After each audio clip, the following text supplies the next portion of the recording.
course, the other thing that we've been watching, if you're a sports fan out there, is that the Final Four matchups are finally set for this weekend, featuring a surprise team in UCLA, the first team since VCU in 2011 to advance from the first four matchups all the way to the Final Four. And that's cool and all, but we talk stocks here on Yahoo Finance and make money. So that's why we've been waiting for the culmination of the championships in our Final Four. The stocks left in Yahoo Finance's Stock Madness, and the coaches, if you will, that brought them to the big dance, are back with us today. Two money managers you know and love. We got Ryan Payne, Payne Capital Management President, and Ross Gerber, Gerber Kawasaki Wealth and Investment Management CEO, who have battled all the way to the Final Four with me and Aikiko here. And guys, it's taken weeks, but here we are, down to Tesla, Disney in the East, and we got cannabis company Trulieve and Cisco in the West.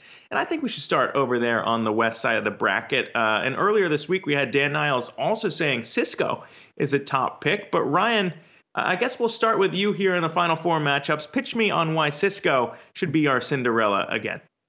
I mean, obviously, Dan Niles heard my pitch last time, was so compelled by my brilliant insight. So you're welcome. And I think it just comes back to, again, look, we're going to go back to work. We're going to go back to the office. And you're going to see a lot of CapEx back on corporate spending on boring things like switches. And a lot of the software needs to be upgraded and switches need to be upgraded. So Cisco's perfectly positioned for this. And it's the only tech stock I can find that has a reasonable valuation. It's 16 times forward earnings. You're getting almost a 3% dividend. I know for Ross, this stuff is very foreign. He likes to pick stocks that have no earnings or, basically have hundreds of years of profits priced in. So I think, the market's going to come back to reality and investors are going to be looking for profits. You hear that word profits, Ross. I know it's not familiar to you, as the economy reopens, and that's where the focus is going to be. And that's why Cisco here is obviously the winner of this tournament. I mean, Ross, you're just you got to come back and battle. I'm sorry, I fell asleep for a minute there. He was talking about Cisco. And last time I think Cisco was exciting, I was 28. So the moral of the story is actually true.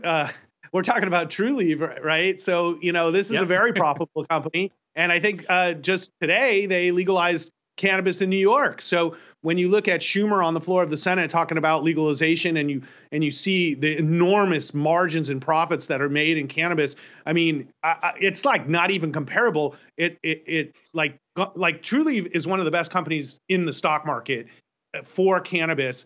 And Cisco is one of the oldest, most unimpressive companies over the last 25 years. Now, to Cisco's credit, it's always had a 16 PE. It always will have a 16 PE. Maybe they get earnings going higher. But the bottom line is it's not going to grow 100 or 150% like Trulieve.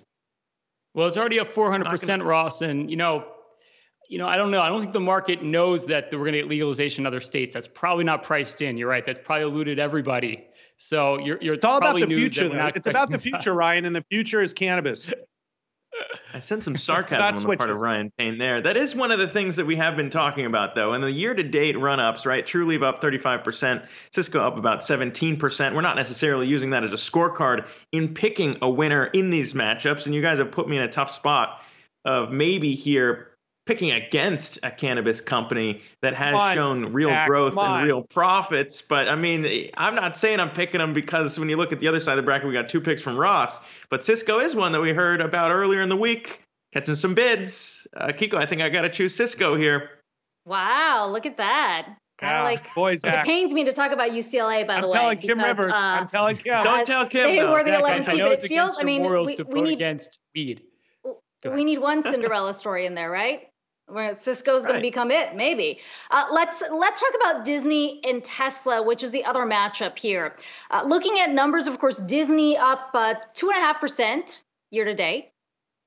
We are also seeing that, we've seen the gains on the stock on the back of the strength in Disney Plus, but now we're talking about the parks reopening. Certainly it seems like all things are lining up for the company. And then you've got Tesla, which has been under so much pressure over the last few months, down 7% year to date. These are both Ross's picks. So Ross, let's start with you. Which one do you pick? Well, I've got to pick Tesla if we're thinking longer term, because I think the bottom line is they're going to have a phenomenal year. Q1 is going to be tough for Tesla because they've got a lot of things moving at the same time. But I think when you look at the Cybertruck and the semi launch and the Austin Gigafactory completion, as well as Berlin, all happening this year, when we get to the end of the year, Tesla is going to be in a phenomenal position, and we expect their deliveries to double over the next year. So, we think in 12 months, they'll be doing over 1 million cars a year run rate. And this is very exciting. You've never seen a car company grow this fast. And we're not even talking about energy or the fact that they've cornered the market on cell production. Disney is a great company, which I love and own a ton of, but I think it's fully valued here for the reopening. So Disney Plus is a huge winner. They're going to have, I think, some struggles in the reopening, making it as profitable as it used to be with all the COVID protections. But I think longer term, Disney's in a great spot too, but it's just not as exciting as an opportunity that Tesla is. Well, Ryan, I know it pains you to talk about these two stocks. We're talking about growth on both ends, right? Which one do you pick? No pun intended with Payne, P-A-Y-N-E, of course. I know, There's a lot of seriously. Payne right now. That was not intentional. You live in Payne. You're a value guy. You Clever, live with Aikiko. Payne. That's clever television. I like that. And, Ross, you leave me with two stocks that trade for 150 times forward earnings. Thanks, man. Thanks. And the only redeeming quality I can find between either stock is at least Disney's not trading for 20 times sales. So, given the fact that only about 2% of Americans drive Teslas, and Ross, I know you live in Santa Monica, the only place in the world people actually drive Teslas. You come anywhere else in the country. That's not true. No one else drives electric vehicles. You haven't been to Shanghai, obviously. You haven't spent a lot of time in China. Where there's another 200 electric vehicle companies. So I think competition is going to be stiff. I think, the adaptability to electric vehicles is going to take a lot longer. And I think the market's priced years upon years upon years of growth. So the more palatable of two very unpalatable options, I've got to say Disney, which again, I think is a bit overpriced here too, because to Zack, to Ross's point, we already know the growth is already baked in about Disney Plus. And I think there are going to be restrictions when you get back into the parks. But, if we're just trying to go with the less painful option, P-A-Y-N-A, I think we have to go with Disney on this one. I have to say, I like how both of you have upped your trash talking over the last few weeks. I feel like maybe there's a segment beyond the March Madness UCLA's bracket. In the Final Four. But it seems like there's some agreement here, right? I mean, Ross, I heard you say you still like Disney. You think there's more upside on Tesla. And then Ryan, you're saying if you have to pick between these two, it's Disney. So I feel like you've already sort of advanced the team. And so let's go with Disney. That might be an upset, even though Disney is a higher seed. When you look at the upside on Tesla, I don't know. Can we call it an upset, Zack? I don't know if we can. And to be frank, I mean, I don't know if the seeds really mattered heading into this tournament either, but there they are in our graphic. But yeah, so that sets up our championship here. And these picks do matter because now it all comes down to finally one winner in what had started as 16 stock picks. We're down to 2. Disney versus Cisco. And Disney, interestingly, because we were talking about kind of the latter half of that, the park's reopening, you can make it a reopening value play here. And you can also look at Cisco, as we've been debating, kind of a boring legacy tech company, even in the words of the man who presented Cisco as the stock pick, Ryan Payne. So Ryan, why don't we start with you on Cisco? We know we already heard about kind of why you like it here, but really sell me on it. I mean, because we're finally here at the big dance. You got to sell me on this one, beating Ross's pick in Disney.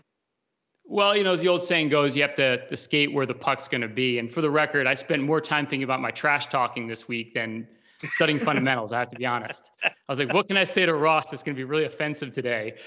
Nothing you can say. But then I started looking into the actual fundamentals of these stocks, just for the record. And, basically, I think what it comes down to, again, is I think you have a stock where a lot of the reopening is not priced in. We haven't factored in all the CapEx spending, and invariably markets look forward. They don't look backwards. And, a lot of the reopening is really going to bleed into next year, because Ryan Payne's not thinking about 2021, Zack. Ryan Payne's thinking about 2022. And that's where capital expenditure gets really interesting.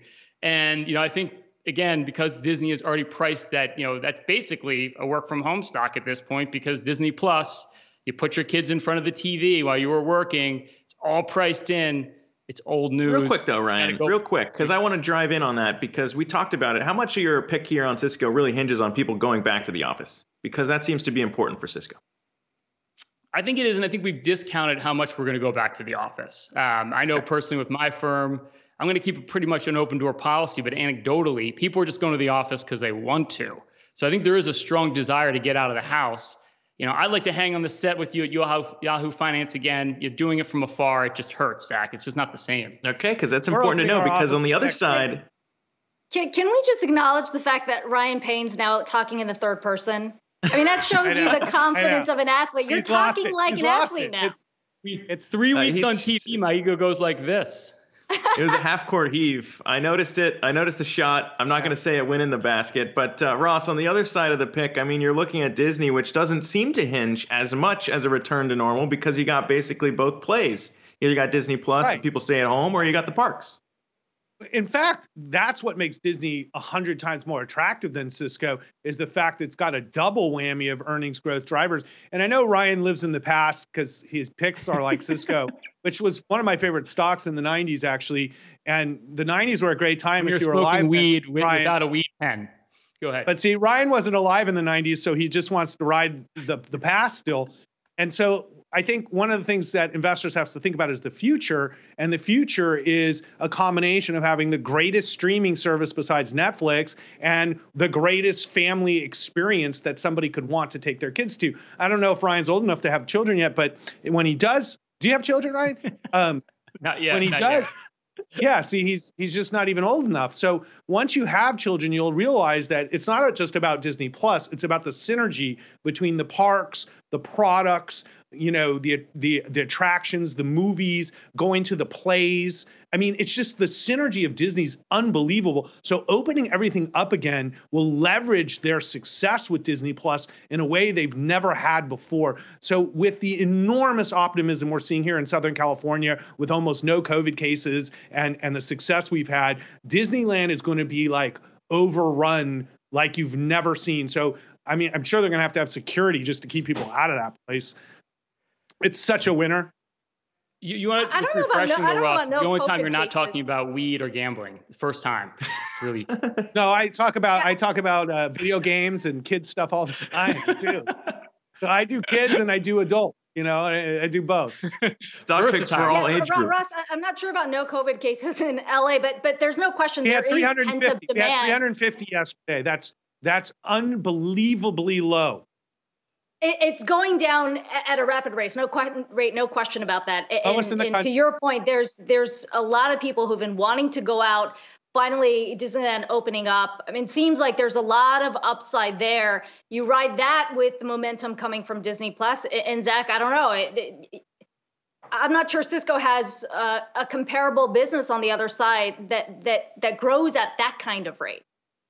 Yeah, we tend to avoid risk here at Yahoo Finance, you know, being the network that carries Warren Buffett exclusively here. Let's just stress that fact. And after hearing these arguments back and forth and the fact that Ryan Payne referred to himself in the third person, it's very hard to go against Disney and Ross's pick here. I would say that the winner of our Stock Madness tournament here in 16 stocks going head-to-head over the last few weeks is none other than Disney. After all of that, we're going to go with Disney as the champion in Stock Madness. Oh, yeah. The day gets better and better. Despite the fact that you wanted to pitch Tesla in the semifinals, it's Disney that takes the cake. Yeah. We're clearly going to celebrate at a casino when we reopen. Ryan, I'll take you out. I'll take you out for a joint and some gambling when we're done. It's on, brother. It's Ross, on. we're gonna try to get you a printout of that bracket with your hat on, so you know. Thank you. In fact, you did win the Yahoo Finance. I will post it daily next to Ryan's picture. Yeah, although a number one seed winning seems a little predictable, right? But hey, you went at it for several weeks here. We got Disney and Cisco to the finals, and Disney it is for the winner of the March Madness or Stock Madness tournament here at Yahoo Finance. Ryan Payne, Payne Capital Management President, and Ross Gerber, Gerber Kawasaki Wealth and Investment Management CEO. It's great to have you on for the last several weeks, but we hope to maybe we'll think about another segment we can get going between the two of you. Doc Olympics. The void in of my summer. life is going to be so dark without this. Yeah, so we got to do something. Yeah, enjoy your WebEx. Enjoy WebEx. Have a good time. Great. Congratulations, Thanks so much, Ross. guys. Congratulations Thanks, guys. to Ross. Thanks so much for that.